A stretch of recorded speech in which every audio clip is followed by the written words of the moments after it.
aqui, ó, tem trabalhos e mais trabalhos e mais trabalhos e mais trabalhos. A primeira estatina no mundo foi dada em 1959, chamava Triparanol. Foi tirada do mercado porque causava cegueira. Em 2001, apareceu uma outra estatina chamada Cerevastatina, que é o Baycol, que na primeira semana teve 31 mortes, foi tirado do mercado. Tá? A primeira estatina oficial que foi colocada no mercado, ela foi colocada no mercado em 1987, chamava Lovastatina, Mevacor, e eu participei, porque os Estados Unidos foi o primeiro país do mundo a lançar estatina. A Merck Sharp and Dohme foi a primeira empresa do mundo e eu era o diretor médico da Merck Sharp and Dohme nos Estados Unidos. Então eu acompanhei tudo isso de perto. E eu era, como todos os cardiologistas, menos eu, então eu era um propagador de estatina. Mas hoje eu sei dos problemas.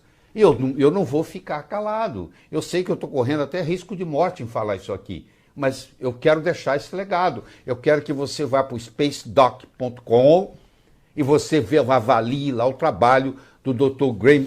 Duane Graveline, que dedicou o resto da vida dele, é vivo ainda, e continua dedicando, e continua escrevendo livros, trabalhos. Ele tem um trabalho lindo, um livro enorme chamado Liptor, o ladrão da memória, tá? Traduzindo ao pé da letra para o português. Então eu tenho que chamar a atenção de vocês. Primeiro, que gordura saturada não faz mal. Sai procurando e me prova que faz mal. Que eu joguei muitos papéis aqui fora já de trabalhos. Tem mais de 1.500.000 pacientes estudados. Não, é uma teoria que nunca virou realidade. Ponto. Segundo, que gordura saturada não aumenta colesterol. Porque colesterol não é gordura. Põe isso na cabeça. Conversa com um bioquímico amigo seu, ele vai te falar que colesterol é um álcool policíclico, é um lipídio que tem como base o núcleo ciclopentrano peridofenantreno. Ele tem 27 moléculas de carbono, 46 de hidrogênio e uma de oxigênio. 27, 46, uma. 27 de carbono, 46 de hidrogênio e uma de oxigênio. É um lipídio, é um álcool policíclico. Colesterol não é feito de gordura. Colesterol é feito predominantemente de carboidrato. E por fim, não há necessidade de você ficar baixando colesterol com drogas que são altamente venenosas. Se a sua mãe, se a sua avó está tomando estatina, você vai ver que ela está com dificuldade para andar, que ela tem dores musculares, que ela reclama, ela tem problema de memória. Porque a primeira coisa que uma estatina faz, ela deprime a produção do coenzima Q10. Porque para diminuir na cascata a produção do colesterol, primeiro você diminui do coenzima Q10. O coenzima Q10 é um carreador de elétrons na cadeia respiratória entre o complexo 1 e 2 e o complexo 3, na formação do ATP, que é a moeda energética. Então a pessoa que toma estatina, ela tem fadiga. Doutor, eu estou cansado, eu não posso fazer esforço nenhum, estou sempre cansado, a minha memória está ruim, as minhas pernas doem, eu não consigo nem levantar da cama direito, tenho dificuldade para andar. O idoso já tem problema e agora soma-se a isso. Alguém tem que ficar sabendo disso, porque do contrário, quando que nós vamos parar com essa história? Tem um cara na Inglaterra chamado John Reckless. A palavra reckless significa descuidado, imprudente. É o doutor imprudente que eu chamo. Ele sugeriu em 2004 que fosse colocado estatina na água. Estão dando estatina para criança. E ninguém fala nada, e ninguém grita. E todo mundo acompanha. É a boiada. Então, colegas meus cardiologistas não querem nem passar perto de mim. Vai que tira uma foto e sai na rede social junto comigo. Parece que eu tenho uma doença contagiosa, porque eu falo que o colesterol é mocinho e não bandido. E eu falo que a estatina é prejudicial à saúde. Vai chegar um dia, talvez eu já esteja morto, vai chegar um dia que a estatina será tirada do mercado, porque é uma vergonha que nós estejamos tendo estatina como droga para baixar colesterol e sofrendo todas as suas consequências. E eu discuto isso aqui, eu discuto em qualquer plenário que for necessário, eu faço as apresentações, eu estou escrevendo um livro sobre isso e ninguém vai me calar. E o livro vai estar com todas as informações, com todas as referências que você vai poder. Enquanto o livro não está pronto, eu não estou aqui para vender livro, você vai no spacedoc.com, se você consegue ler em inglês, e você vai ver lá todas as histórias do mundo inteiro de pessoas que caíram na bobagem de tomar estatina para baixar colesterol e estão sofrendo. Baixando seu colesterol e lá prolongar a sua vida. Não é verdade. Eu pego todos os estudos de estatina que eu tenho aqui disponíveis e nenhum deles me mostra que prolongou a vida de ninguém. Pelo contrário, tem alguns que encurtou. Tá bom? E quando aconteceu de um resultado pífio, um resultado mínimo de melhora, não teve nada a ver com baixo nível de colesterol, porque a estatina ela tem um efeito pleotrópico. O que é um efeito pleotrópico? Ela tem vários problemas, várias respostas. Ela, por exemplo, é um potente anti-inflamatório. Não vale a pena tomá-la como anti-inflamatório, mas ela é um potente anti-inflamatório. Ela diminui a formação de trombos. Então ela tem outras características que talvez tenha algum pequeno efeito sobre no coração, benéfico. Mas o malefício é muito maior. Tudo na vida depende de custo-benefício. O custo-benefício não vale a pena. Então, estatina não faz bem para a saúde. Todo cientista sério, estudioso, não acredita nessa hipótese, que é uma hipótese. Nunca foi provado. Você desafia o seu médico. Você chega lá e fala assim, doutor, me mostra então o trabalho mostrando que melhora. Aí você vai pegar um trabalho que está lá, reduziu 50%. Aí você vai ver que aquela história que eu mostrei. De dois, morreram dois num grupo, morreram um no outro, morreu um no outro. Aí dá de 50% de... O que você quer? O que está atrás da 90% do que está atrás da porta A ou 10% do que está atrás da porta B? Que você quer comprar uma varinha mágica que dobra a sua chance de ganhar na loteria? Se a sua chance de loteria é tão pequena que dobrar não faz diferença, é mais ou menos assim. Então até aí você não falou nada. E os trabalhos publicados são todos usando risco relativo, que não faz sentido. Mas como nós médicos não entendemos muito de estatística, nós somos enganados. Então, eu não estou culpando o médico do processo, eu estou culpando o sistema no processo. Isso tem que ser reavaliado. E eu acho que essa nossa conversa aqui hoje, nesse tom que eu estou fazendo, vai estimular você para começar a pesquisar. Você tem que me ajudar a mostrar essa verdade, só isso. Para o bem do seu avô, para o bem da sua avó, para o bem da sua mãe, para o bem do seu pai, para o seu bem, para o bem da sua família toda, dos seus entes queridos, que nós estamos sendo enganados. Essa é a grande verdade. Você pode até amanhã eu estar morto por causa disso, mas eu estou falando isso, e esse legado vai ficar aqui e ninguém cala a minha boca. Da formação do colesterol no corpo, que vai do acetil-CoA ao HMG-CoA, ao mevalonato, ao farnesil-pirofosfato, ao esqualeno, ao colesterol. O farnesil-pirofosfato, ele forma esqualeno, ele forma os dolicóis, pergunta para o seu médico o que é dolicol, e eles formam o coenzima Q10, que muitos médicos não sabem da importância do coenzima Q10, porque isso não é ensinado na faculdade de medicina. Nós médicos somos ignorantes no que diz respeito à nutrição. Nós temos 6 horas de aula em 6 anos de medicina sobre nutrição. Essa mesma é fórmulas pediátricas. Se eu não for pediatra, não vale nada. Então, esse conhecimento de coenzima Q10, que você pode entrar no Google acadêmico e digitar coenzima Q10, que você vai ver que tem milhares e milhares de trabalhos científicos, é o que não falta.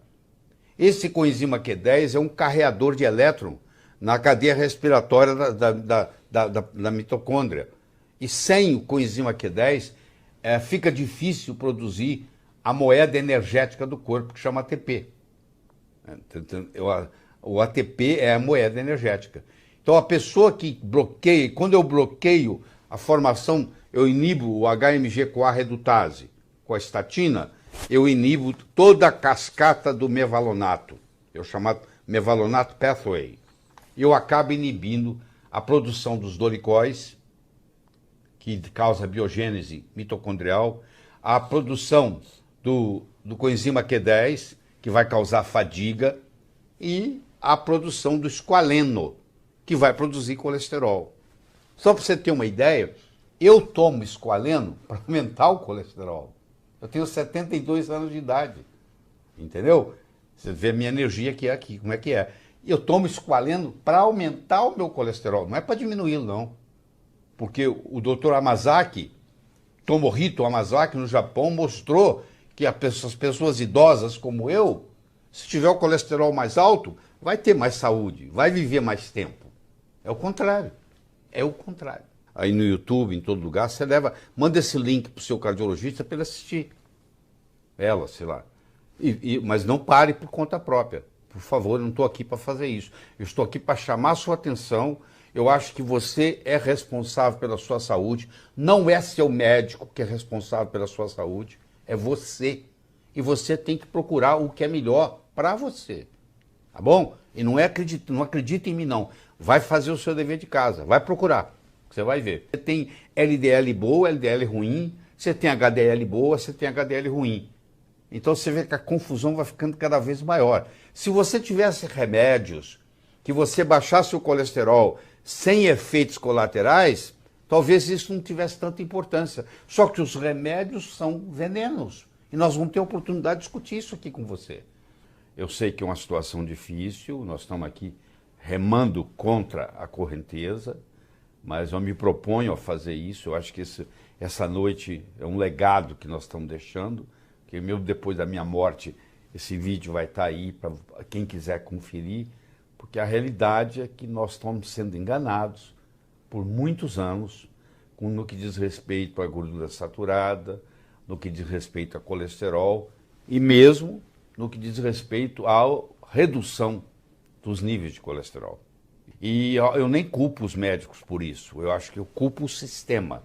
Aí entra a parte econômica, entra a parte política, a própria política interferiu muito nisso. Em 1977, o senador McGovern influenciou tremendamente esse processo. Quer dizer, o negócio aí é muito complicado, não é só a parte médica. É a parte médica, é a parte econômica, é a parte política, é todo o sistema corrompido com corrupção, igual nós temos na política brasileira, igualzinho, não tem diferença. Isso aí é uma falácia. Isso é uma coisa que não é verdadeira. Você tem que analisar, porque se o colesterol está no seu cérebro, está em todas as membranas da sua célula, produz os seus hormônios, produz os hormônios sexuais, te dá libido, por que você vai mexer nele? Qual a razão? Agora, você vai falar assim, mas a LDL é prejudicial. Primeiro, eu vou te dizer uma coisa. A LDL que se baseia para dizer se você vai tomar remédio ou não para baixar o colesterol, ela não é nem medida, ela é calculada. É um algoritmo. Você sabia disso? Porque os convênios não pagam pela medida do LDL, que é muito caro. Então eles criaram um algoritmo onde ela é calculada. Do que vai depender a sua vida, se você vai tomar ou não remédio, qual o número que é, porque hoje eles querem uma LDL que seja menor que 100, para ser ideal, de 100 a 130 tem risco, e acima de 130 LDL já é um caso perdido, é um caso de grande risco. Essa LDL, a maioria dos médicos nem sabe que ela não é nem medida, ela é calculada. Quer dizer, aquilo que vai depender se você vai tomar remédio ou não, nem é medido. Liga para os laboratórios que você vai saber disso. Que é uma coisa calculada, que está sujeito a inúmeros riscos. Porque você pode aumentar o colesterol no seu sangue por várias razões. Você pode ter hipotiroidismo. Se a sua tireoide não está funcionando direito, por um mecanismo de compensação, o colesterol aumenta. Se você tem resistência insulínica, se você é diabético, você tem uma tendência a aumentar o colesterol. Se você está desidratado, o seu colesterol está elevado. Eles não deixam você tomar água para poder fazer o exame de sangue. Porque durante a noite você desidrata. Na realidade, os seus níveis de colesterol não são aqueles que estão sendo calculados lá, porque você passou a noite inteira sem poder tomar líquido. Você está desidratado. Você foi para o laboratório desidratado. E uma das causas de elevação do colesterol é a desidratação. E nós sabemos que 30% a 40% dos brasileiros andam desidratados, porque não ingerem a quantidade de líquido necessária por dia, que chega aproximadamente a quase 2 litros de água. Quero ver quem de vocês aí que está nos assistindo que toma os 2 litros de água. Muito raro você encontrar uma pessoa que toma 6 a 8 copos de água por dia. Porque à medida que os anos vão passando, você vai perdendo a sede. É mais ou menos assim. Então, as pessoas, principalmente se você tem mais de 60 anos, você fala assim, então vamos ver o pessoal que tem mais de 100 anos. São os longevos, são os centenários. Vamos ver o que acontece com os longevos no mundo inteiro? Não tem, o colesterol nem aparece na jogada. O que os longevos têm? Os longevos têm insulina baixa, triglicérides baixo e HDL alto. Esse é o trio da longevidade. Onde é que apareceu o colesterol aí? Ele nem aparece no cenário. É o contrário, se você tiver um colesterol mais elevado, você vai enfrentar melhor. Existe um estudo do Dr. Iribarren, que foi feito na Universidade de São Francisco. Eles pegaram 100 mil pessoas que moravam em São Francisco, acompanharam eles por 15 anos. Sabe o que eles descobriram? Quanto mais baixo o seu colesterol, mais propenso você está a infecções. Tá? O Dr. Alaoui fez um estudo, uma meta-análise de 23 estudos, publicou no Journal of American College of Cardiology, Jornal dos Cardiologistas, e ele mostrou que quanto mais baixo o colesterol baixado pelos remédios, mais câncer a pessoa tem. Então ainda tem outro problema. Quando você tem um colesterol muito baixo, o seu sistema imune fica fraco, você tem predisposição a infecções e você tem predisposição a câncer. Nós vamos produzir o nosso próprio colesterol no fígado, no intestino, na córtex adrenal, nos ovários, nos testículos, na placenta. Isso tudo é lugar de produzir colesterol. Então o colesterol, 85% a 90% do seu colesterol que você medir é produzido pelo seu próprio corpo. Se você aumenta a ingesta de colesterol, você diminui a produção do corpo. Se você diminui a ingesta, você aumenta a produção do corpo. Porque é tão importante para o organismo o colesterol que o corpo se protege produzindo colesterol. Entendeu? Então isso aí é importante. Agora, o que é gordura boa? Gordura boa, ômega 3 é gordura boa, ômega 6 é gordura boa. Ácido graxo saturado, 50% da membrana da célula é formada de ácido graxo saturado, que está, por exemplo, na carne. Está na carne, está no frango, está no peixe. Entendeu? Então, a gordura saturada, o peixe não tem só ômega 3, ele tem várias gorduras. Estou falando do peixe gorduroso. Então, o pior dos que você pode comer é o que é realmente orientado. Não, você tem que cozinhar com óleo vegetal.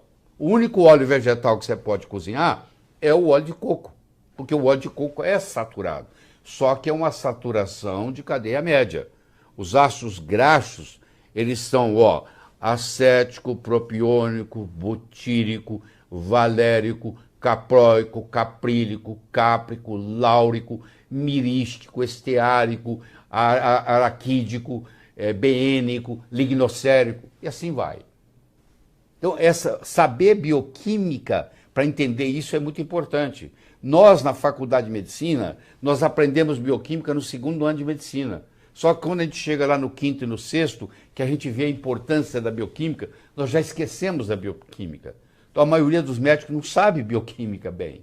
Então, essa discussão ela tem que ser a nível bioquímico para ser entendido. O que é um ácido graxo de cadeia curta, o que é um ácido graxo de cadeia média, o que é um ácido graxo de cadeia longa. Tá? E eu vou dizer outra coisa, que ainda não chegou ao Brasil. O LDL é considerado colesterol ruim, se bem que o colesterol que está no LDL é o mesmo colesterol que está no HDL. O colesterol mesmo, não é diferente. O que é diferente é a lipoproteína que está carreando. O LDL carrega o colesterol do fígado para a periferia e o HDL faz o reverso.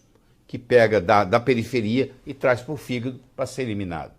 Mas a LDL, que não é medida, ela é calculada, e as normas hoje que tem que ser até 100 é o ideal, de 100 a 130 é tolerável, e acima de 30 já tem um grande risco, essa LDL, na realidade, elas são 11 LDLs.